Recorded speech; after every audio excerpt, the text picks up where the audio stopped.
روزوں کا مہینہ رمضان کا مہینہ ہے، جس میں قرآن اول نازل ہوا جو لوگوں کا رہنما ہے، اور جس میں ہدایت کی کھلی نشانیاں ہیں، اور جو حق و باطل کو الگ الگ کرنے والا ہے۔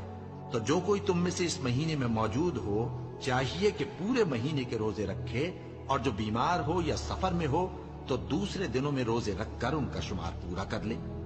اللہ تمہارے حق میں آسانی چاہتا ہے اور سختی نہیں چاہتا، اور یہ آسانی کا حکم اس لیے دیا گیا ہے کہ تم روزوں کا شمار پورا کر لو، اور اس احسان کے بدلے کہ اللہ نے تم کو ہدایت بخشی ہے تم اس کو بزرگی سے یاد کرو اور اس کا شکر کرو۔